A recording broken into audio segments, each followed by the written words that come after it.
The phone rings exactly as I'm picking up the last crumbs from the kitchen counter.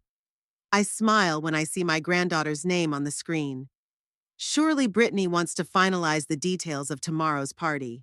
She's become so organized in her 16 years, not at all like her mother. Grandma? Brittany's voice sounds strange, tense, taut, like a string before it breaks. Hello, sweetie, I answer cheerfully. I just finished your cake. It turned out just beautiful. I'm sure you'll love it. This time I added a little bit of, Grandma, don't come to my birthday party. I freeze with a rag in my hand. I think I heard you. What, honey? Don't come tomorrow. There's something new in her voice, cold, metallic. You're bringing your specialty cake again and you're making me fat. The words are like a slap in the face. I sink into the chair. I can't feel my legs. Brittany, what are you talking about? I always cook with substitutes. I don't want to hear it. Her voice breaks into a scream, so loud I have to pull the phone away from my ear. Everyone makes fun of me at school. They say I'm like a pig that's being fed to the slaughter.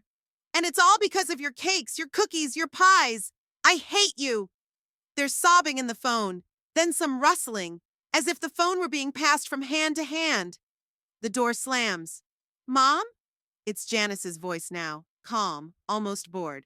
Did you hear that? Brittany doesn't want you to come. She's having classmates over and she's embarrassed. You know. No, I don't understand.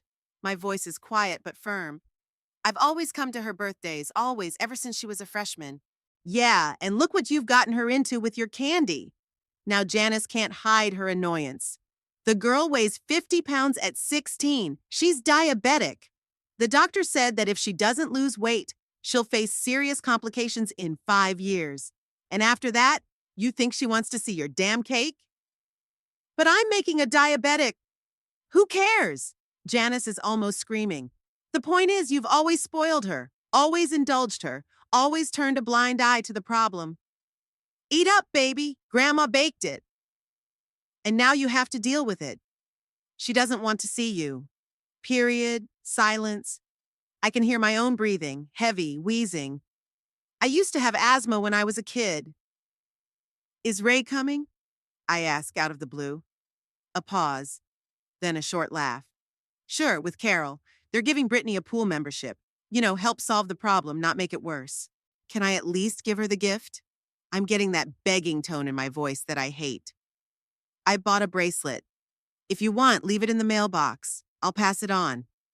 She hangs up without saying goodbye. The phone slips from my fingers and falls to the tile floor. The screen cracks with cobwebs, but I don't care. I raise my eyes to the cake. It's standing on the table, perfect, like a picture out of a magazine. The chocolate 16 is a little warped from the heat. The air conditioner in my house has been running half-assed for the 3rd day. I need to call a repairman, but I keep putting it off the money set aside for repairs went to pay for Janice's car insurance last month. 3 cards lie next to the cake, a white one with silver embossing, a pink one with glitter, and a classic red one. All blank. My fingers tremble as I pick up a pen and try to write something, but the words aren't coming. You're bringing your specialty cake again, and I'm already fat because of you. This specialty cake is a recipe passed down to me by my mom and to her by my grandmother. I've been baking it for Brittany since she was a baby, even after she was diagnosed with diabetes. Just switch to sugar substitutes and low-calorie flours. Janice once loved this cake too. Mommy, it's like magic, she used to say as a child, marveling at the contrast between the scarlet dough and the snow-white cream. Then, as a teenager, she stopped admiring it so much, but always took a refill. And at 20, the first nagging began. Too sweet. Too many calories. You're doing it on purpose so that I get fat and can't find a husband. Outside the window, it begins to rain. Rare drops at first, then harder, harder, and now it's a real downpour. I used to love thunderstorms, and Ray was afraid of them. The big, strong man who worked on the construction site shuddered with every rumble of thunder and hid his head under his pillow. It's all because of the war, he said.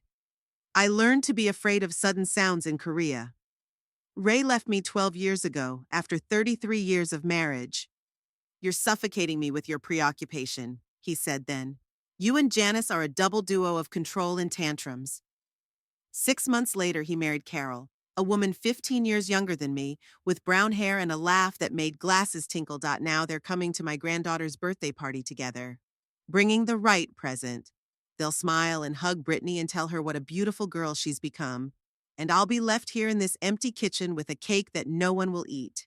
I get up and walk to the fridge to get milk. My hand reaches for the bottle but freezes.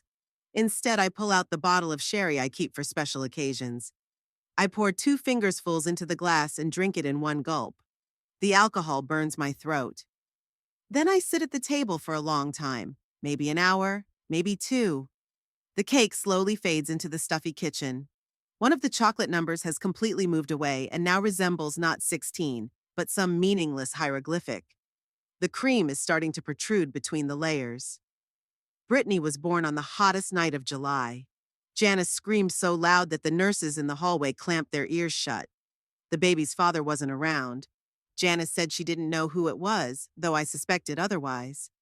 For the first few years, I practically lived with them, cooking, doing laundry, babysitting while Janice looked for herself in bars. Then suddenly I was too clingy and minding my own business. Suddenly I realized that tomorrow, for the first time in 16 years, I won't see Brittany blow out the candles. I won't hear her laugh as she opens presents. I won't hug her. I won't say, "Happy birthday, my girl." Instead, I'll sit here in this empty room and think about the fact that somewhere out there, people who don't need me are having fun. I'm already fat because of you. When Brittany was diagnosed with type 2 diabetes, she was 13. From then on, the constant comments about weight, about food, about how Brittany looked began. Have you been eating sweets again? Those jeans are too small for you. You need to go on a diet right away. Look at you. You don't want to be fat all your life, do you? I tried to intervene, to defend my granddaughter, to explain to Janice that such pressure was only exacerbating the problem, causing Brittany to eat away at her stress. But my daughter always thought she knew better. I know my daughter's handwriting. I know how she talks when she wants to hurt. I know how she uses the weaknesses of others to get her way. She's all about her father, even though she'd hate to hear me say it. Don't come to my birthday party. Suddenly, I'm wondering if Brittany really wanted this, or was it Janice who decided for her? And if so, why? What have I done to deserve such cruelty? Janice has always used Brittany as leverage against me. If you don't give me money for a new car, I won't bring Brittany for the weekend. If you don't babysit her on Friday, I won't let you take her on vacation. And I always relented because I was afraid of losing touch with my granddaughter, the one person who seemed genuinely happy to have me in her life. Something doesn't add up. Something's not right. Brittany had never spoken to me like that before. Even as a teenager, when she'd fought with Janice on and off, she'd always been soft, polite, loving with me. What's changed? Why the sudden harshness? Suddenly, I remember something else. Brittany's last birthday, a year ago. I wrote in the card, "To my favorite granddaughter who gets more beautiful every year," and saw Janice roll her eyes and mutter, "More like fatter." Brittany pretended not to hear, but I saw her lips quiver. That night, when all the guests were gone and Brittany and I were in the kitchen helping Janice clean up, my granddaughter whispered to me, "Thank you for the card, Grandma, and for thinking I'm pretty. No one else thinks that." And then gave me a quick hug, as if she was afraid of being caught in this simple display of affection. The rain outside the window stopped as suddenly as it had started.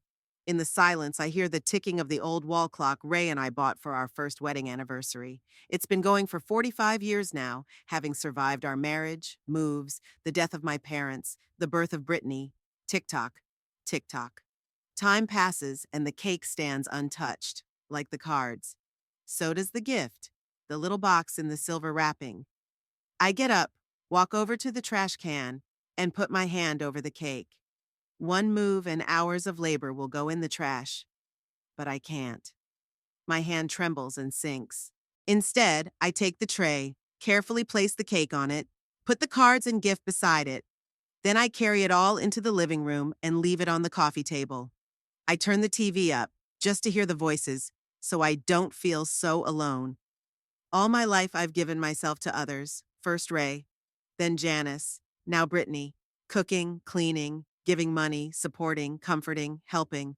And what did I get in return? You're bringing your specialty cake again, and you're already making me fat.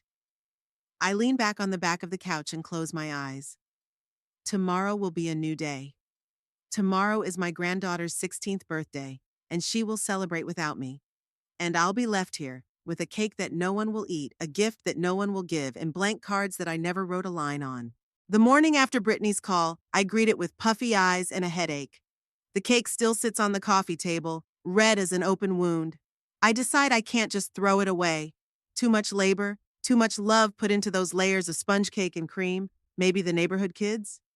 But no, after the time Janice made a scene about feeding other people's children without asking their parents, I've made it a point to treat anyone to sweets. Thursday, card game day at Merle's. Her house is 3 blocks from mine, an old Victorian mansion with an ivy-covered veranda. Merle Cunningham, a 70-year-old widow with an unchanging cigarette in her mouthpiece, has been hosting these evenings for 20 years. I started going to her after Ray left first through force, then out of habit, and now it's the one event of the week I look forward to. I carefully pack the cake into the plastic container. It's wrinkled a bit overnight, but it still looks presentable. Although the chocolate numbers had to be removed, they had finally melted and turned into a shapeless mass. Before leaving, I look at myself in the hallway mirror. Gray hair is gathered in a tight bundle, on the face traces of yesterday's tears. The wrinkles I usually try not to notice seem especially deep today. At 65, I look 75. For the first time in my life, I feel really old. The drive to Merle's house takes about 15 minutes at a leisurely pace. Cannleton is a small town where everybody knows everybody. Merle's house always seems to me like an island from the past, with lace curtains, antique furniture, and the smell of lavender mixed with the subtle scent of tobacco. The hostess herself meets me on the doorstep, in her unchanged lavender-colored dress. "Esma, dear, you look like death on vacation today," she says instead of greeting me, taking a drag from her cigarette. "Come in, the girls are already gathered." The girls are 3 other regulars at our card nights. Lois Fairchild, a large woman with red hair, a former elementary school teacher, Patty Hines, a skinny widow of a plumber, and Vivian Decker, the youngest of us. She's only 58 and still works at the library. They're all sitting around the big oval table in the living room, shuffling cards and sipping something from crystal glasses. Judging by Lois's flushed cheeks, it's not just tea. "You brought cake," Patty exclaims, noticing the container in my hands. "God, Esma, your red velvet is the only thing worth breaking your diet for." "Actually, it's the diabetic version," I reply, setting the container on the buffet. "Cooked it for Brittany, but—" I don't finish the sentence. My throat suddenly constricts. Merle gives me a sharp look but doesn't say anything, just pushes me toward the table. "Sit down. The cards are dealt. We're playing bridge tonight as usual. Lois, it's your turn to be my partner." The game begins, and for a while I fall into a familiar routine. Cards, bids, bribes. My hands move mechanically. I make moves without thinking. Brittany's words still echo in my head. "You're making me fat." How could she say that? My quiet, shy granddaughter who always enjoyed my visits. "Esma!" Merle's harsh voice brings me back to reality. "You just went tambourine when there was a spade on the table. What's wrong with you today?" "I'm sorry," I mumble, picking up the card. I'm just having a bad day." "It's your granddaughter's birthday today, isn't it?" Vivian asks, shuffling the deck for another deal. "How old is she turning?" 16, I answer. "But I'm not going to the party." There's an awkward silence. Everyone looks at me with bewilderment. In all the years we've been hanging out, I've never missed Brittany's birthday. On the contrary, I've often left early to get ready for the party. "Is something wrong?" Lois asked cautiously. I hadn't planned on talking about it. I didn't want to bring my family's problems into the open, but the words came out on their own. I wasn't invited. Brittany, she said she didn't want to see me, that my cakes made her, fat. I say the last word almost in a whisper.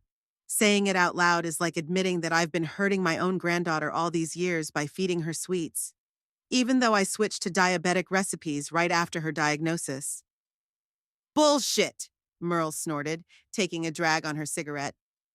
The girl didn't gain weight because of your once-a-year cakes, but because of genetics and a sedentary lifestyle. It was Janice, wasn't it? She set you up.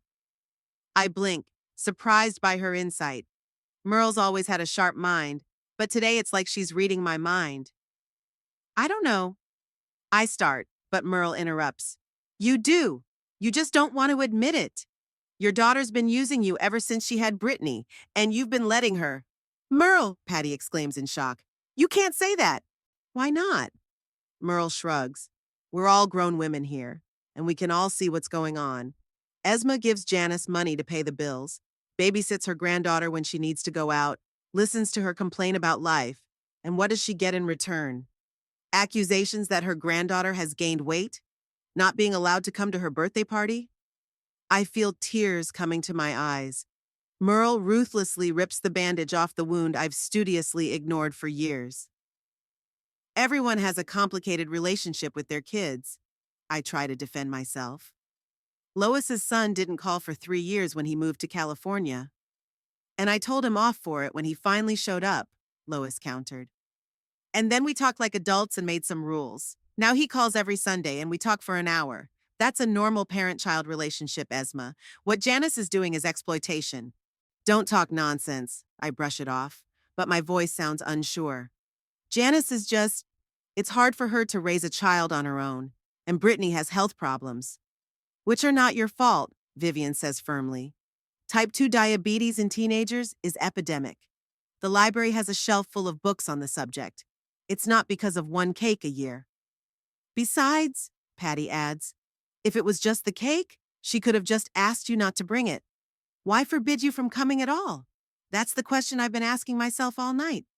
And the only answer that came to mind was too painful to say out loud. Janice just doesn't want to see me. I'm a burden, a nuisance, a source of inconvenience. Honey, Merle moves closer and places his wrinkled hand on mine. How much money have you loaned Janice in the last 5 years? I freeze. Lent? No, that's not the word. I just lent it without expecting a return. For rent when Janice lost her job, for Brittany's school supplies, for car repairs, to pay for health insurance, a new interview closet. The list is endless. I don't know exactly, I answer. I've never counted. You should, Merle nods. I bet there's a lot of money in there. Enough to make it worthwhile for Janice to keep in touch with you, even though she doesn't like you. Merle, Patty exclaims again, but with less indignation. What? Merle nonchalantly flicks the ashes into the crystal ashtray. I'm just saying what everyone thinks. Janice is using Esma as an ATM and a free babysitter. And now that Brittany is older and can look after herself, Janice is starting to slowly push her mother away. She's no longer needed. My fingers clench into fists. Part of me wants to get up and leave, slamming the door. The other part knows Merle is right and hates her for that truth. Janice is having a hard time, I say stubbornly. She's the only one raising a daughter with diabetes, and you were the only one raising her after Ray left, Merle reminds me. And you didn't complain, didn't blame everyone else for your problems. You just did what you had to do. I look at these women, my friends, my neighbors, my card game buddies, and I suddenly realize I've never told them what's going on at home. All these years I've come here, played cards, laughed at their stories, but never once shared my pain. As if admitting the problem out loud would make it real. She only calls me when she needs something, I say quietly. Money, to watch Brittany, to cook a week's worth of food. And then she disappears until the next request. And if I don't do exactly what she wants, she threatens to stop me from seeing my granddaughter. And how often did she carry out that threat? Vivian asks. I wonder. Not once, actually, until yesterday. Janice knew she'd have a much harder time without me. No one to babysit Brittany for free. No one to give money without giving it back.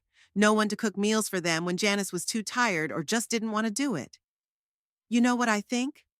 Merle leans toward me, her eyes more serious than ever. It's time for you to say no. What? I look at her puzzled. Say no? Refuse to do what she wants. Stop giving her money. Stop being a free babysitter. Set boundaries, as those modern psychologists say. I look at her like she's a traitor. How could she suggest such a thing? Janice is my daughter. Brittany is my granddaughter. I can't just refuse to help them.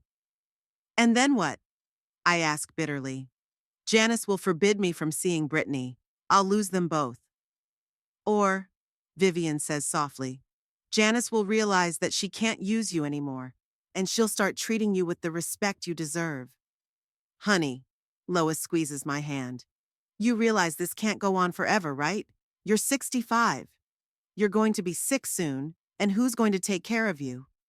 Janice? The same Janice who told you not to come to your granddaughter's birthday party? I'm not answering that. The image Lois paints of the future is too frightening to face. I'm old, sick, lonely, and no one wants me because I've exhausted my usefulness. Is that really all that's in store for me?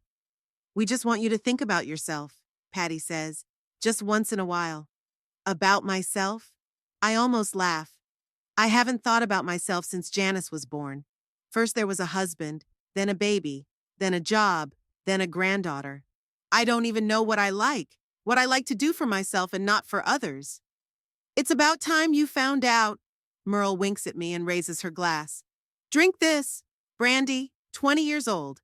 Best medicine for a broken heart. I take the glass and take a sip. The alcohol burns my throat, but then spreads warmth through my body. It feels good. You know what you should do? Merle says after another game of cards.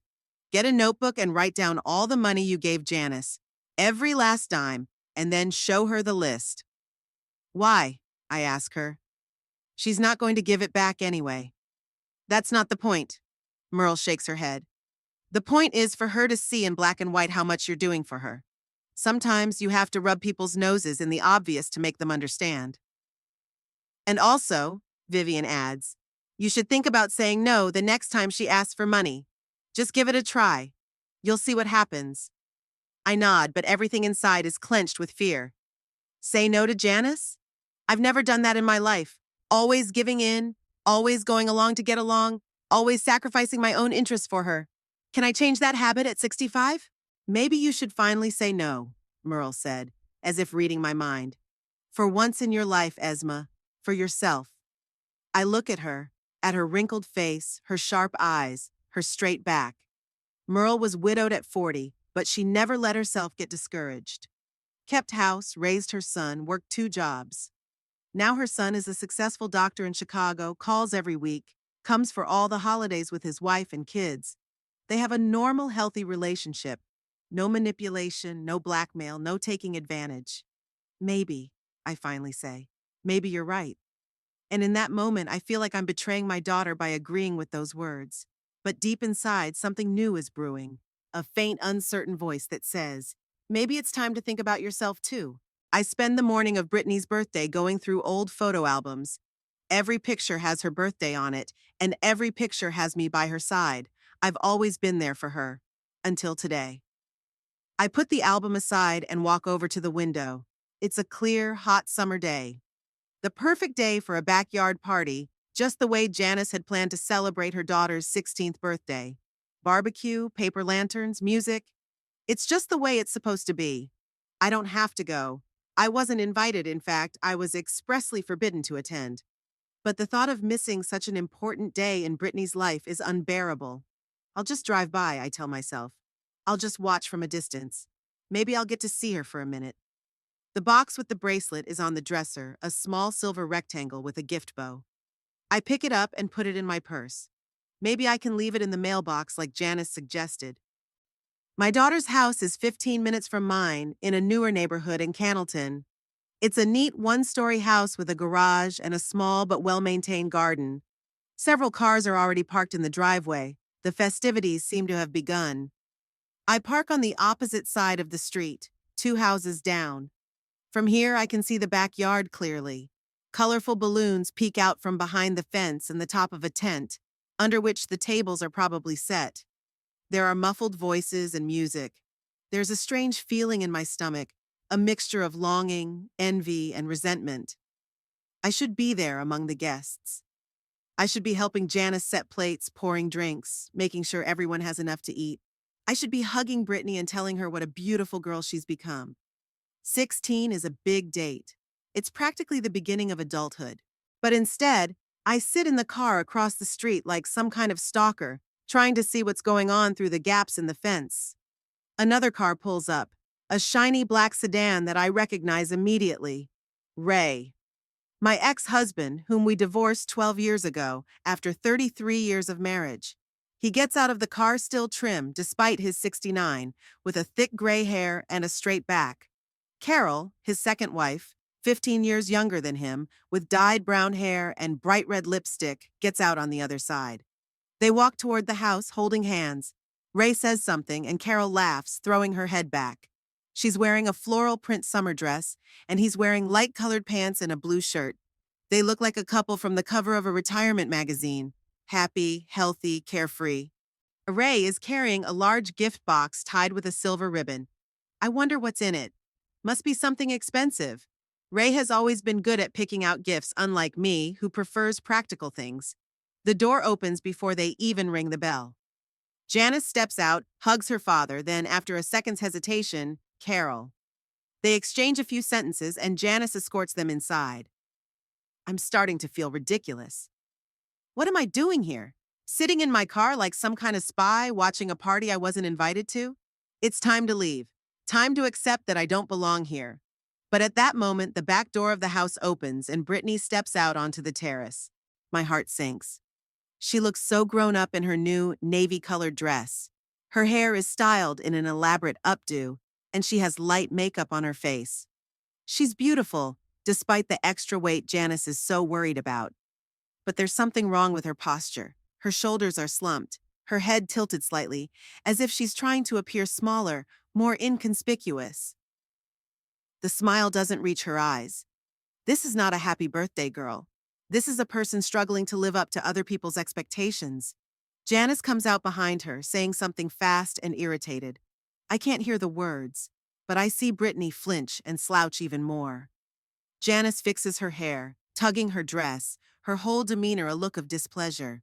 Then she grabs her daughter's hand and drags her toward a group of teenagers, saying something to them, laughing too loudly, too feignedly. I recognize this scene. How many times have I seen it in my own marriage? Ray introducing me to his coworkers, his friends, his bosses, and me standing next to him with a fake smile, feeling like I'm not good enough, not smart enough, not interesting enough. He never said it directly, but he made it clear with every gesture, every look. And now I see the same thing in Janice and Brittany's relationship. History repeats itself, passing from generation to generation. I'm so absorbed in this sight that I don't notice someone coming up to my car and tapping on the window. I flinch and turn my head. Ray. Shit. I roll down the window, feeling my cheeks redden. Caught red-handed. Esma? He leans over, peering into the cabin. What are you doing here? I start and stop talking. What can I say? That I'm peeking in on a party I wasn't invited to? Just passing through. Ray raises an eyebrow. He always had a way of making it particularly expressive. Driving by and decided to sit in the car in front of our daughter's house? I was going to leave a gift for Brittany, I said, pointing to the box on the passenger seat. But I saw you guys were in the middle of a party, so I didn't want to interrupt. Ray looks at me for a long moment. There's something like pity in his eyes, and it hurts more than any mockery. Why aren't you going inside? He asks. Everyone's already gathered. I wasn't invited, I answer quietly. Ray straightens up, puzzled. What do you mean you weren't invited? You're Brittany's grandmother. Janice. I don't know how to explain. We had a little fight. She thinks I'm a bad influence on Brittany. With my baking and everything. You know the girl has diabetes. I know, Ray nods. That's why Carol and I got her a pool membership. Physical activity is very important with type 2 diabetes. He talks as if he's explaining obvious things to a child. He's always doing that, talking down on me like I'm too stupid to understand simple truths. I bake diabetic desserts for her, I say with unexpected firmness in my voice. And I've always made sure she takes her medication on time. I'm sure she did, Ray replies, but I can hear the skepticism in his tone. Look, while you're here, why don't you come in? I'm sure Janice wouldn't mind. I shake my head. She explicitly said she didn't want to see me, and made Brittany call me to let me know about it. Ray frowns. That doesn't sound like Janice. She can be abrupt but not cruel. I almost laugh. Not like Janice. He knows his daughter so little. Or more likely, she only shows him the side of her personality he wants to see. I better get going, I say, starting the car. Tell Brittany congratulations. Take this, please. I hand him the box with the bracelet. Ray takes the gift, weighs it in his hand. What is it? A silver bracelet with a book charm. She likes to read. He nods, and for a moment something resembling respect flashes in his eyes. It's a nice gift. I'll pass it on. Thanks, I say, and start to lift the glass. Esma, Ray stops me with a gesture. Look, maybe you should talk to Janice, straight up. This whole thing feels wrong. I will, I said, though I wasn't sure I'd ever be brave enough to have that conversation. Go. They're waiting for you. Ray stares at me for a second, then nods and heads back toward the house. I watch him cross the street, tall, straight, confident. The man who once decided I wasn't good enough for him and left me for a woman 15 years younger. I'm about to leave, but something makes me hesitate. I see Ray walking back to the backyard as Janice walks up to him, asking him something. He hands her my gift, says something, pointing toward the street. Janice turns around, and for a moment I think she's looking right at me. Her face is contorted with anger. She says something sharply to Ray, then calls out to Brittany. The girl approaches, slouching even more. Janice shows her the gift box, says something apparently unpleasant. Brittany's face goes pale. She tries to take the box, but Janice yanks her hand away, continuing to speak. I see Brittany's eyes fill with tears. Ray tries to intervene, but Janice waves him away. She raises her voice. Now I can hear scraps of phrases through the open car window. Thinks she might just, after everything she's been through. Look how you look because of her. No discipline. Just eating. Brittany stands with her head down, tears rolling down her cheeks. Some of the guests begin to look around, attracted by Janice's raised tone. She notices this and lowers her voice, but continues to reprimand her daughter furiously. I sit there, paralyzed by what I'm seeing. Part of me wants to jump out of the car, cross the street, storm into the backyard, and protect my granddaughter from this public humiliation. But the other part, the more prudent or more cowardly part, realizes that doing so would only make things worse. Finally, Janice finishes her tirade, slips the gift box into Brittany's hands, and leaves to attend to the other guests. Brittany remains standing there, clutching my gift in her hand. Her shoulders shudder with silent sobs. Ray puts his hand on her shoulder, leans in and says something in her ear. Brittany nods, wipes her tears with the back of her hand, and walks slowly toward the house. Before she disappears inside, she looks back outside. I think for a split second our gazes meet, though it's probably just a play of imagination. In that moment, I realized two things. One, Janice didn't just forbid me from coming to the birthday party. She made Brittany call and say those awful words. Two, my granddaughter is suffering, and there's nothing I can do about it. The feeling of helplessness overwhelms me. I sit in my car, clutching the steering wheel to my white knuckles and try to hold back the tears. Not to cry. Just don't cry. I've cried too much in my life. For Ray, for Janice, for lost opportunities and unfulfilled hopes. No more. On the drive home, I think about what I saw. The pain in Brittany's eyes, the anger on Janice's face, the pity in Ray's gaze. And slowly, something inside me changes like melting ice turning into a rushing stream. How long had I let Janice use me? How long have I turned a blind eye to the way she treats Brittany? How long have I justified her behavior with the difficulties of single motherhood? The stress, the drudgery of her job? Too long. Something has to change, and it has to start with yourself. I park in front of my house, go inside, and the first thing I do is get a new notebook out of my desk drawer. I write on the cover, "Loan to Janice." Then I start writing down all the amounts I've given my daughter over the years. Page after page is filled with numbers. Money for rent, for a car, for clothes, for furniture, for vacations. By the time I finish, it's getting dark.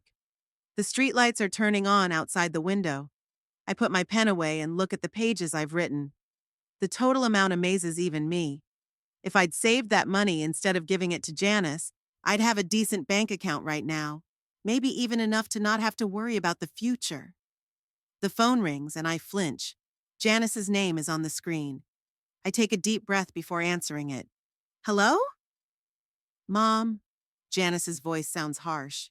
You were outside my house today. It's not a question, it's a statement. Yes, I answer. I wanted to leave a gift for Brittany. I told you not to come. I didn't. I was in the car across the street. And I talked my dad into dropping off the gift. You can hear the rage in her voice.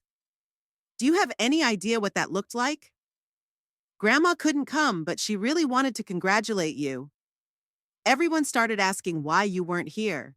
And what did you tell them? I asked calmly. That you were ill. What else could I say? That my mother was a stalker who was watching the party from her car? I don't say anything.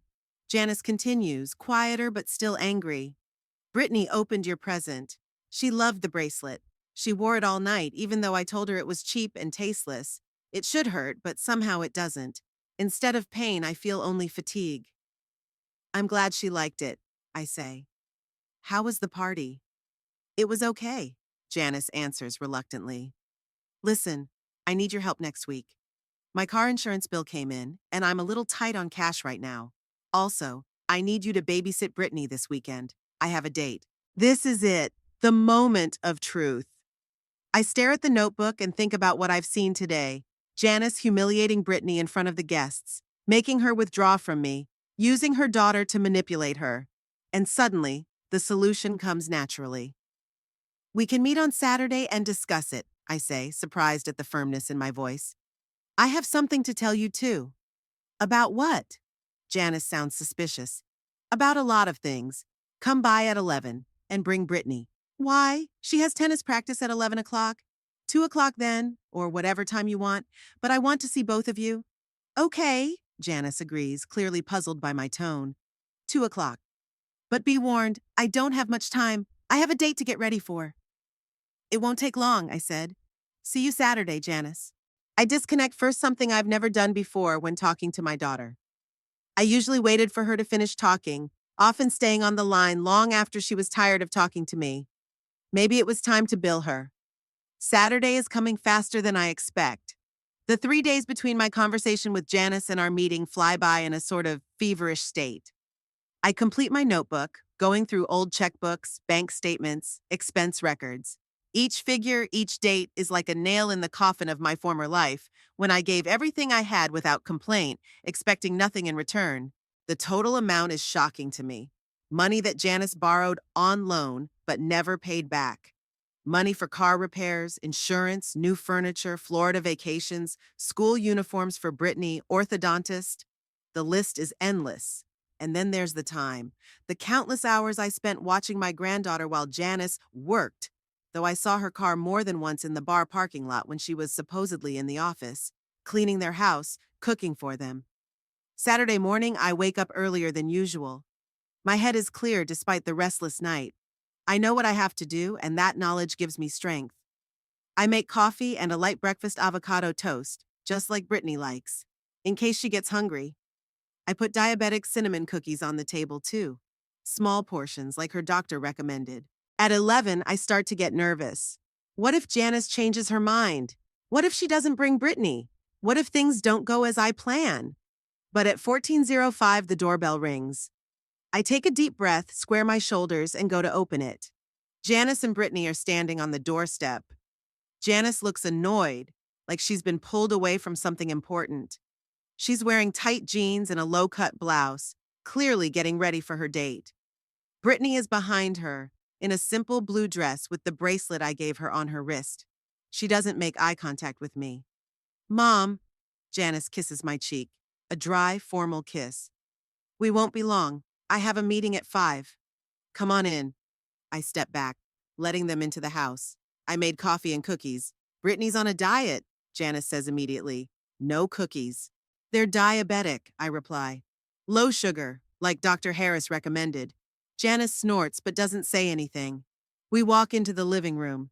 Brittany sits down on the couch, still avoiding my gaze. Janice remains standing, tapping her foot impatiently on the floor.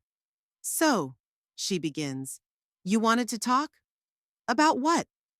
I sit down in my favorite chair, straighten my skirt, and pull a notebook out of the coffee table drawer. Yes, I did. Sit down, please. Janice rolls her eyes, but sits down on the edge of the couch, as far away from her daughter as possible. You said you needed money for car insurance, I say calmly. Yes, Janice nods. And I also need you to babysit Brittany on Saturday night. I have a date with a very promising man. He's a financial consultant. I'm not a child anymore. Brittany suddenly speaks up. I don't need a babysitter. Quiet, Janice said, not looking at her daughter. You know I don't leave you alone at night, especially when there's food in the fridge.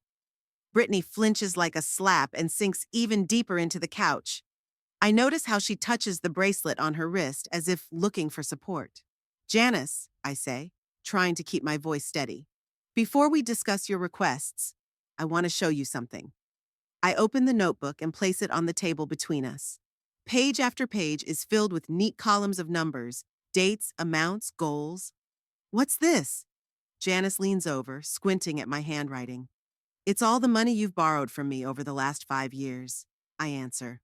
Janice blinks, her face frozen for a moment, then contorted with indignation. Have you been keeping records? As you can see. But this is ridiculous. You're my mother. Isn't it your responsibility to help your child? You're 41 years old, Janice, I say calmly. You're a grown woman with a child of your own. And yes, I've helped you over the years with money, time, care. But what I want to know now is, when are you going to start repaying your debt? Janice looks at me like I'm suddenly speaking a foreign language. Pay it back? Are you kidding? Not at all. I flip to the page. Here, look. $150,000 for car repairs last year. $1,800 for a vacation in Florida 2 years ago. Here's the amount for braces for Brittany. Enough. Janice jumps up from the couch, her face flaming. I'm not going to sit here and listen to this. What? Have you turned into some kind of accountant? Counting every dime you give your daughter? Not every dime, I shake my head. Only the ones you promised to pay back. Mom, it's only till payday. Mom, I'll pay you back as soon as I get my bonus. Mom, this is the last time, I swear. Remember those phrases? Janice stands with her fists clenched, her eyes throwing lightning bolts. So what now? You invited us over to do this? This interrogation? You want me to give you your money back? I don't have it. I know, I answer calmly. And I don't expect you to give me the whole amount right away, but I want us to work out a payment plan in small installments monthly, and I want you to stop asking me for new loans. Janice laughs, a harsh, unpleasant sound. A payment plan? Are you serious? I can barely make ends meet. I have a child with a chronic illness, a minimum wage job, and you want me to pay you too? Not me, I say quietly. To yourself. That money could be your seed money, or an education fund for Brittany, or just a safety cushion in case something happened to you. Who's going to take care of Brittany if you can't? That question hits the mark. Janice is silent for a moment, then goes on the offensive. Is that what this is about? You want to take Brittany away from me? You think I'm a bad mom? I didn't say that, I answer calmly. But I did. Janice almost screams. I've always thought. Janice isn't raising her daughter right. Janice is too strict. Janice isn't attentive enough. I've heard it for years. And now you've decided to finally step in, huh?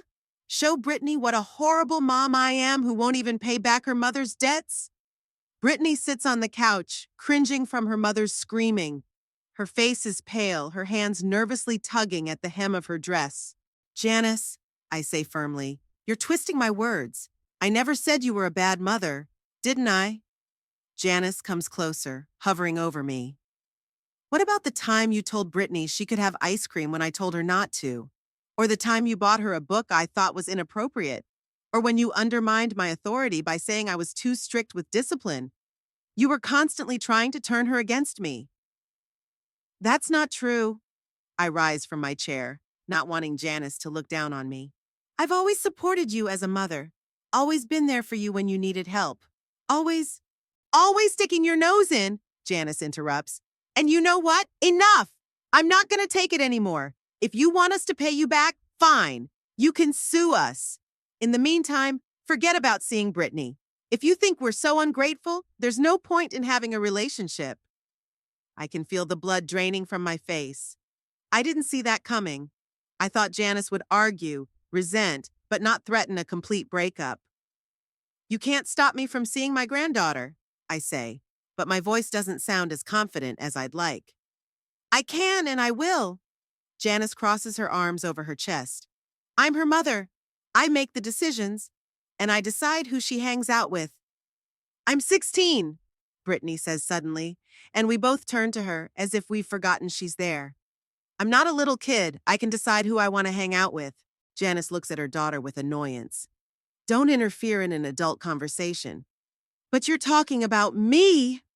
Brittany rises from the couch, her face suddenly taking on a determined expression. You always talk about me like I'm not there. Deciding for me what I should eat, who I should socialize with, how I should look. I'm sick of it. Brittany! Janice has a warning in her voice. No, Mom, Brittany turns to me. Grandma, I didn't want to say those things on the phone. Mom made me. She said if I didn't tell you not to come, she'd cancel my birthday party altogether.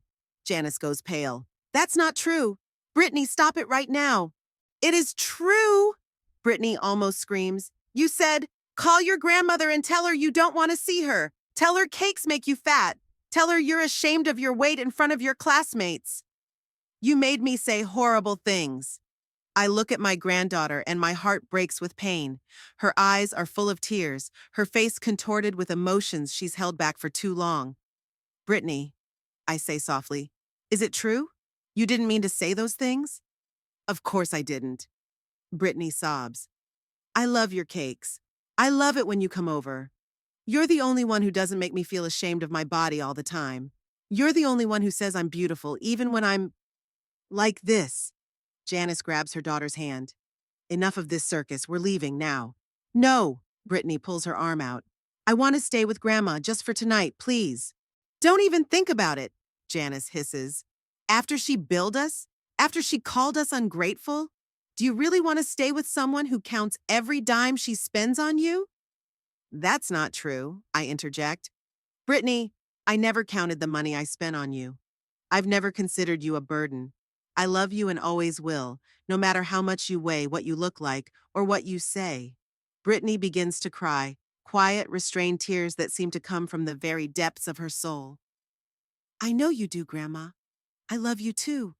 And I miss you. Your cakes, our conversations, the way you listen to me. Really listen. Stop the act! Janice grabs her purse off the couch.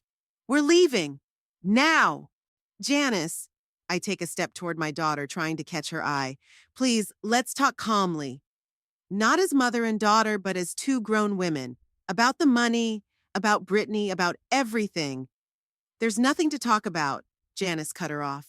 You've said it all with your little ledger. You can forget about the money. And us too.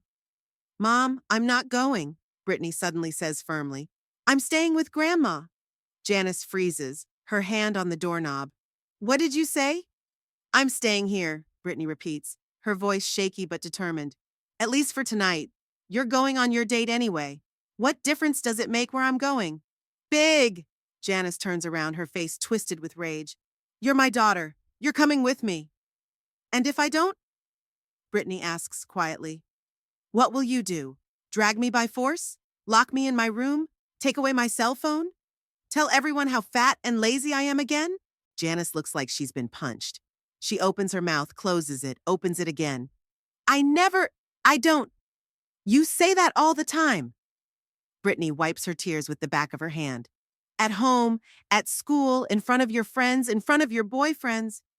I hear it every day. Every day. I look at my granddaughter with a new respect. Never before have I seen her stand up to her mother so openly. Always quiet, always obedient, always trying to be invisible.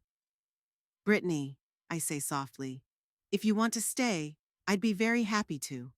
We can bake something together, or just talk, or watch a movie. I want to stay, she nods, not looking at her mother. Janice stands at the door, her shoulders slumped, her face pale. For the first time, I see her not as a confident, bossy woman, but as a confused mother who doesn't know what to do. Okay, she says at last. Stay, but tomorrow morning I'll come and get you, and we'll have a serious talk about your behavior. Sure, Mom. Brittany nods, but I see something new in her eyes, a spark of resistance that wasn't there before. Janice turns to me. And we're not done with you yet. This bookkeeping. She nods at the notebook still on the table. That's low, even for you. I just wanted you to see the big picture, I reply. Not to shame you or make you feel guilty, but to make you realize that it can't go on like this. Not for you, not for me, not for Brittany. Generosity doesn't have to come with conditions, Janice quips. If you give something and expect a return, that's not generosity, that's business. And if you take and never give back, never thank, never appreciate, that's not accepting help, that's exploitation, I parry. We look at each other across the room, mother and daughter, separated not only by space but by years of misunderstandings, resentments, unspoken grievances. I'll call you when I get in tomorrow, Janice finally says, and walks out, slamming the door. Sunday morning brings anxiety. I wake up earlier than usual, listening to Brittany's quiet breathing in the next room. We baked until late yesterday. Little cinnamon muffins, tiny sugar substitute cakes, cookies the size of nickels. For the first time in a long time, I watched my granddaughter laugh without looking back, tasting the dough from her fingertip without guilt, feeling proud of the results of her labor. The clock reads 7:30. Janice promised to be here by 9. I get up quietly so as not to wake Brittany and go into the kitchen to make breakfast. Diabetic cinnamon pancakes are her favorite. I knead the batter, absent-mindedly staring out the window at the gray morning sky. After last night's conversation, I have no illusions. Janice won't forgive my betrayal. The account in the notebook, the frank conversation, Brittany's sleepover at my place, all of it she'd take as a declaration of war. Footsteps sound behind me. Brittany, sleepy-eyed, wearing my old nightgown, which hangs on her like a hanger despite its fullness. Good morning, Grandma. She rubs her eyes and yawns. Pancakes? Cinnamon, just the way you like it, I smile. Brittany settles at the table, tucking her legs up on the chair like she used to do when she was a kid. For a moment, I see that little girl who used to come to me every weekend while Janice was looking for herself at the bars. Is Mommy coming over soon? She asks, popping a piece of pancake on her fork. 9 o'clock, I answer, trying to keep my voice casual. We still have time to eat breakfast and pack. Brittany nods, but I can see her shoulders tense. She's going to be mad, she says quietly. Because I stayed behind. Maybe, I agree, taking a seat across from her with a cup of coffee. But you have a right to spend time with your grandmother, and you have the right to speak your mind. I've never talked to her like that before. Brittany looks down at her plate. I didn't know I could. We all grow and change, I say, covering her hand with mine. Sometimes it happens at 16. Sometimes it happens at 65. Brittany looks up and smiles, tentatively but sincerely. You know, she says, I've wanted to learn to bake like you for a long time. But my mom always said baking was a waste of time, that it's better to spend that time studying or playing sports. What do you want to do? She hesitates, twirling a piece of pancake on her fork. I want to learn how to cook, not just sweets, but regular food. I want to read books that I'm interested in, not just the ones assigned in school. I want to... She pauses, as if hesitating whether to say it out loud. I want to not be made to feel ashamed of my body every day. Her words pierce my heart. I remember how Ray commented on my weight after Janice was born, how he noticed every extra centimeter, every new wrinkle, and how Janice, as she got older, started doing the same thing, criticizing my clothes, my hair, my makeup, or lack thereof. You are beautiful just the way you are, I say firmly. Diabetic or not, overweight or not, you're a smart, kind, talented girl, and no one has the right to make you feel worse. Brittany looks at me for a long moment, as if trying to decide whether or not to believe me. Then she nods. Thank you, Grandma. We finish breakfast, and Brittany goes to get dressed. I pack the little muffins we baked yesterday into a plastic container for her to take with her. Each one is the size of a $2 coin, a perfectly calculated portion for a diabetic. At 9:05, the doorbell rings. It's sharp, demanding Janice. I open the door, trying to remain calm. She's standing on the doorstep, pale, with circles under her eyes. It looks like the date ended late and not too successfully. Where's Brittany? She asks instead of greeting. Good morning, Janice, I answer flatly. Brittany is finishing getting ready. We just had breakfast. Do you want coffee? No. She walks past me into the house. Brittany, we're leaving. Brittany comes out of the guest bedroom, dressed in the same clothes she came in yesterday with a small bag over her shoulder. I'm ready, Mom, she says quietly. Janice gives her a critical look. Did you even wash your face? Did you comb your hair? You look sloppy. I see Brittany flinch at those words. Yesterday's confidence fades. Her shoulders slump, her eyes stare at the floor. Brittany looks beautiful, I interject. And she did a great job with the baking last night. Look what we made. I hold out a container of small cupcakes. Janice looks at it in disgust. You keep feeding her sweets? After everything I've told you? It's diabetic baked goods. I try to remain calm. Sugar substitute, low calorie, and the portions are very small, like Dr. Harris recommended. Dr. Harris recommended she lose weight, Janice cuts in. Not to eat pastries, not even small ones. Brittany, we're leaving, now. I want to get the cupcakes, Brittany says suddenly, reaching into the container. We made them ourselves, and they fit my diet. Janice looks like she's been punched. She clearly wasn't expecting resistance. Okay, she says after a pause. Take it. But it doesn't cancel our conversation at home. Brittany nods, takes the container from me, and hugs me tightly. Thank you, Grandma, for everything. You're welcome, sunshine. I hug her back, breathing in the scent of her hair apple shampoo, the same one I used to buy her as a child. They leave, and the house suddenly feels empty and quiet. I put away the dishes, make the bed in the guest room, dust, mechanical actions that help me not think about the fact that Janice is probably reprimanding Brittany right now.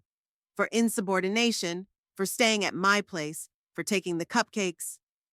A week goes by. Janice doesn't call, doesn't stop by. I don't insist on contact, I decide to give her time to cool off. Instead, I do something for myself for the first time in years. I sign up for gardening classes at the local college, start going to the pool 3 times a week, go to the library, and pick up a stack of novels I've been meaning to read for a long time. Thursday, as usual, I go to Merle's house for a card game. My friends greet me with undisguised curiosity news travels fast in Cannleton. How was your meeting with Janice? Merle asks as she deals the cards. Did you show her your notebook? I nod, recounting what happened. About Janice's reaction, about Brittany's confession, about the little cupcakes. And she still hasn't called. Lois shakes her head. She's a stubborn girl. Like her mother, Patty says, and everyone laughs, including me. You did the right thing, Merle says seriously. It was time to say no. It was time to set boundaries. I hope so, I sigh. But I'm worried about Brittany. I don't want her to suffer because of my conflict with Janice. She's not a child, Vivian observes. When I was 16, I was already working as a library assistant and making my own decisions. Brittany can handle it. I nod, though my insides clench with worry. Will she? Or will Janice find a way to punish her for her betrayal? The answer comes on Monday when I return from the pool and find Brittany sitting on my porch steps. She jumps up when she sees me, and I notice she's wearing her school uniform and has a backpack behind her. Brittany? I rush over to her. What's wrong? Why aren't you in school? We only have classes until lunch today, she explains. Yeah, I thought I'd come by after school. I hope you don't mind. Of course not. I open the door, letting her inside. It's always good to see you. Does your mom know you're here? Brittany shakes her head. She thinks I'm in extra math class. I have 2 hours. I don't know how to react. On one hand, I'm happy to see my granddaughter, but on the other hand, I don't want to encourage lying. Brittany, I'm not sure this is a good idea, I say cautiously. Lying to Mom? I know, she lowers her head. But she forbade me to see you. Said you were a bad influence on me, that you were undermining her authority. I sigh. Typical Janice. Instead of solving the problem, she tries to control the consequences. Let's do this, I suggest. You'll stay here tonight since you're here, but next time we have to be honest with your mom. I'll talk to her. I'll try to explain. She won't listen. Brittany shakes her head. She's really mad at you because of that money in the notebook and because I slept over. Still, I have to try, I say firmly. In the meantime, what do you want to do today? We have 2 hours. Brittany smiles, tentatively, but hopefully. Can we bake something again? Small portions like last time? We spend the next 2 hours in the kitchen, kneading the dough, shaping tiny balls the size of grapes, baking them until golden. Brittany writes down the recipe in a little notebook I give her, especially for her culinary experiments. You can make these recipes yourself whenever you want, I say, showing her how to properly cool the cookies on the rack. You can buy all the ingredients at the regular supermarket. Mom doesn't like it when I cook, Brittany sighs. She says I only waste food and make a mess. Maybe if you show her how neatly you work and how good the results are, she'll change her mind, I suggest, though I doubt it. Brittany shrugs uncertainly. She's learned not to count on her mother's approval. When the cookies are done, we put them in a small box, which Brittany puts in her backpack. I insist on walking her home. I don't want her to walk home alone in this heat. You better not. Brittany shakes her head. If Mom sees you, it'll only make things worse. I agree, even though I'm protesting inside. I don't like all this secrecy, these secret meetings. But I realize it's the only way I can see my granddaughter now. 3 days later, Brittany shows up again. Same day, same time. And the following Monday, too. Our meetings become regular. 2 hours every Monday and Thursday while Janice thinks her daughter is in extra classes. We bake, read together, sometimes just talk. I can see Brittany changing, becoming more confident, keeping her back straighter, smiling more often. She's even losing a little weight, not because of dieting, but because she's starting to take better care of her body, stop eating stress and emotions. 3 weeks of these secret meetings fly by. I know Janice will find out sooner or later, but hopefully by then Brittany and I can prove to her that our companionship is helping, not hurting. But it all ends abruptly, on Thursday, when Brittany and I experiment with diabetic tiramisu in little molds. The front door swings open without a knock, and Janice appears on the kitchen doorstep, pale with rage, eyes blazing. I knew it, she shouted, looking at us, spoons in hand. All this time you've been lying to me. Extra classes, test prep, and you've been sneaking off to Grandma's to eat candy. Brittany flinches, but doesn't lower her head like before. It's a diabetic dessert, Mom, she says calmly. It's safe for me. And I'm not just eating it. I'm learning to cook. I don't care what you do. Janice steps closer, her voice shaking with anger. You've been lying to me. Weeks of lies. And you, she turns to me, you encouraged it. You taught my daughter to deceive me. I did not encourage the lies, I answer firmly. I told Brittany from the beginning that we had to be honest with you. But you forbade her to see me without giving any reasonable explanation. I don't need to give an explanation, Janice is almost screaming. I'm her mother. I decide who she hangs out with. And I'm her grandmother, I say, standing up straight. And I have a right to see my granddaughter, just like she has a right to see me. You don't have any rights. Janice crosses her arms over her chest. Legally, I have complete control over who my minor child has contact with, and I forbid her from seeing you. Mom, please, Brittany intervenes. Grandma's helping me. I feel better when I'm here. I've even lost a little weight, see? All I see is that you've learned to lie and twist, Janice cuts in. Pack your things. We're leaving. Janice? I step forward. Let's talk calmly. No yelling, no accusations, like adults. Brittany's 16. She's old enough to decide some things for herself. And she wants to spend time with me. Over my dead body, Janice grabs Brittany's hand. After everything you've done? After that notebook with the money? After you tried to turn her against me? No way. I see Brittany pull her hand out of her mother's grip, not sharply but firmly. I'm not going anywhere until we work this out, she says quietly but firmly. I don't want to live a lie anymore, and I don't want to choose between the two of you. Janice looks like she's been punched. She clearly didn't expect resistance. You don't have to choose, she says after a pause. I've made up my mind for you. We're moving. What? Brittany's pale. Where? Louisville. I've been offered a job there. Better paying, better prospects. We're leaving in 2 weeks. I feel like the ground is shifting out from under me. Louisville's in another state, 3 hours from Cannleton. You can't just take her away, I say, trying to keep my voice steady. What about the school? Her friends? Her doctors? There are schools and doctors in Louisville, Janice countered, and she'll make new friends. By the way, there's a great diabetes clinic there. They have the latest treatments. I realize she's thought of everything. Probably even looked for a job away from here to cut off the connection between me and Brittany. It's not fair, I say, feeling a wave of anger rise up inside of me, pure, fierce anger like I've never felt in my life. You can't use Brittany as a pawn in our game. You can't take away her grandmother just because you're mad at me. I'm doing what's best for my daughter, Janice replies coldly. I always have and I always will. Now we're leaving. Brittany now. Brittany stands between us, tears rolling down her cheeks. She looks at her mother and me as if she really doesn't know which to choose. I don't want to go, she says finally. I don't want to leave my grandmother. I don't want to leave my school and my friends. You don't have a choice, Janice cuts her off. You're a minor. You're coming with me. Janice, I try to speak calmly, even though I'm seething inside. You can't just take her away. If I have to, I'll go to court. I'll ask for visitation rights. On what grounds? Janice laughs, but it's not funny. You're legally nothing to her. I'm her sole guardian. Her father never recognized her, remember? I'm her grandmother, I say firmly. And the court can take that into account, especially if Brittany says she wants to see me. Janice pales even more. You wouldn't dare. I do. I take a step forward. Janice, I've been giving in to you my whole life. I've given you everything and asked for nothing in return. But not this time. Not when it comes to Brittany's well-being. If you take her away just to spite me, I will fight you. To the end.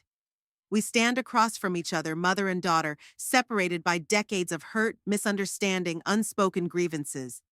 Between us, Brittany is a granddaughter, a niece, a living reminder of what binds us together no matter what. Okay, Janice says finally, and her voice sounds tired. Here's what we'll do. Brittany can come visit you on the weekends, twice a month. No more than that. I blink, not believing my ears. Is Janice really making concessions? On the condition, she continues, that you never talk about that money again. No notebooks, no bills, and no talking behind my back about what a bad mother I am. I never said you were a bad mom, I reply. Not to Brittany or anyone else. But I thought, Janice looks me straight in the eye. I know what you thought. That I'm making her feel ashamed of her body. That I'm pressuring her. That I'm using her for my own games. Aren't you? Comes out of my mouth before I can stop myself. Janice flinches like a slap. See? She says quietly. This is why I don't want you to influence her. You think you know better, that your way of parenting is right, but you have no idea what it's like to raise a child with a chronic illness alone, with no support, no money, no... Without what? I ask when she stops talking. Without my help? Without my money? Without my time that I've given you over the years? Without Brittany's father, Janice finishes, and there's so much pain in her voice that I'm lost for a moment. Without the man who promised to be there for her and then disappeared as soon as he found out about her diagnosis. Who said he didn't want to waste his life on a sick child. I didn't know about that. Janice never told me why Brittany's father disappeared from their lives. I always thought it was a casual affair that he didn't even know he was pregnant. Janice, I say softer. I didn't know, I say. Of course you didn't know. She looks away. I didn't tell anyone. I didn't want Brittany to know that her father left us because she was sick, that he chose to start a new life with another woman, with healthy children. Brittany stands frozen, her eyes wide with shock. This seems to be news to her too. Mom, she says quietly, is it true? Did he leave because of my diabetes? Janice turns around, a look of horror on her face as she realizes she said that in front of her daughter. Brittany, she stammered. I didn't want you to find out like this. Then it's true. Brittany slumps back in her chair as if her legs are no longer holding her up. He left because of me, because of my illness. No. Janice walks over to her daughter, kneels down in front of her. He didn't leave because of you. He left because he was a weak, selfish man. It was his fault, not yours. Never yours. I watch this scene with a lump in my throat. For the first time in a long time, I see Janice not as a manipulative, disgruntled daughter, but as a mother trying to protect her child, albeit in her own way. Why didn't you ever tell me? Brittany asks. Why did you always say you didn't know who my father was?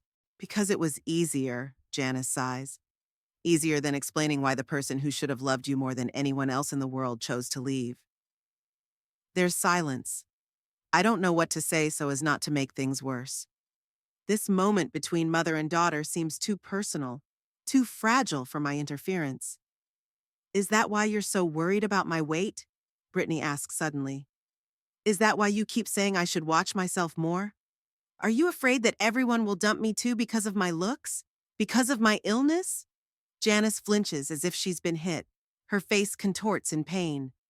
I just want you to feel better, she says quietly. So you don't have to suffer because of other people's ridicule, because of rejection, because of what you've been through, Brittany finishes. Janice is silent, but her silence is more eloquent than any words. I suddenly see the whole picture. A young single mother with a sick child, abandoned by the man she loved, forced to cope alone. Her fear, her insecurity, her desperate attempts to protect her daughter from the pain she herself has endured. Janice, I say softly, you're not alone. You've never been alone. I've always been there for you, even when you pushed me away. I know, she replies, not looking at me. That's why I'm so mad at you. Because you've always been there for me, always helping, and then all of a sudden you're billing me. It's like everything you did wasn't out of love, but out of some kind of obligation that I have to pay back. That's not true, I shake my head. I helped you out of love, and I'm helping Brittany now out of love. But love shouldn't mean I'm going to let you both use me, disrespect my boundaries, disregard my feelings. What about my feelings? Janice asks, and you can hear the childish resentment in her voice. Do you ever care how I feel? Always, I answer. But I couldn't live your life for you, Janice. Couldn't make your decisions. Couldn't fix your mistakes. All I could do was support you when you needed it. And taking care of Brittany when things were hard for me, Janice adds quietly. I know I haven't always been a good mom. I know I pushed her too hard sometimes, criticized her too much, but I just wanted her to be stronger than I was, to be able to protect herself in the world. I understand, I say, but sometimes your methods hurt her, make her feel inadequate, unloved. I love her, Janice exclaims, more than anything in the world. I know. I step closer. And she knows it too. But sometimes love doesn't express itself the way it should. Sometimes it smothers instead of supporting. Janice looks at me for a long moment, and I see in her eyes a reflection of my own, the same features, the same emotions, the same fears. We're so much alike, even though we've spent our whole lives trying to be different. We're still moving to Louisville, she finally says. The job is too good to pass up. But, she pauses. Brittany can come visit you. Like I said, twice a month.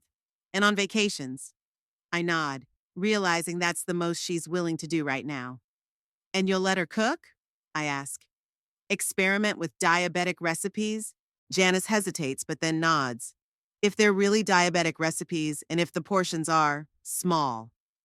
Small portions, Brittany repeats, and a faint smile appears on her face. Like our cupcakes. Yeah, I smile back. Small portions, both for the food and for the changes in our lives. Janice rises from her knees, shakes off her skirt. We should get going. We have a lot to do before we move. I nod, knowing it's useless to argue. It's not a perfect solution, but it's a start, a small step toward changing our relationship. Can I say goodbye to Grandma? Brittany asks, looking at her mother. Janice nods. I'll wait in the car, 5 minutes. She walks out, leaving the two of us alone. Brittany immediately throws herself into my arms. I'm going to miss you, she whispers. I'm going to miss you so much. Me too, sweetheart. I stroke her hair. But we'll see each other. And call each other. And text. Distance means nothing when people want to be together. Promise you won't forget me? There's a childish fear in her voice. Never. I pull back to look into her eyes. You're my granddaughter. Part of my heart. Nothing will ever change that. Brittany nods, wiping away her tears. And you're going to keep making small portions, I say. handing her the recipe pad. For yourself, and maybe one day for your mom. She could use a little sweetness in her life, too. Brittany smiles through her tears. I'll give it a try, and I'll send you pictures of everything I make. I'll look forward to it. We hug one last time and she leaves, looking back at the door. I'm left alone in the kitchen, amidst the unfinished tiramisu and cooking supplies. The house is suddenly quiet, too quiet. But it's not the empty silence of before, when Janice forbade me to see my granddaughter. It's the silence of waiting, of hope, a new beginning. I walk to the window, watching Brittany get into Janice's car. They're talking about something I can't hear, but I can see that the conversation is quiet. No yelling, no tears. Then the car pulls away and I wave at them, though I doubt they can see me through the tinted windows. I go back to the kitchen, looking at the little tiramisu molds, each no bigger than a thimble. Small portions. Not too much, not too little. Just the right amount. Maybe that's the solution. Not just for Brittany's diabetes, but for our relationship. Not all at once, not radical changes, but small steps, small concessions, small moments of understanding. I know things will still be difficult with Janice. Too much pain, too many hurts, too many resentments, too many misunderstandings built up over the years. But today I saw a glimpse of her. A glimpse of that vulnerable, insecure girl who hides behind the mask of a strong, independent woman.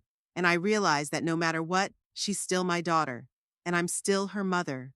And Brittany is finding her way. Not like Janice, not like me. Her own way where she can be herself without fear of judgment, without being ashamed of her body, without apologizing for being who she is. Small portions of change, for starters.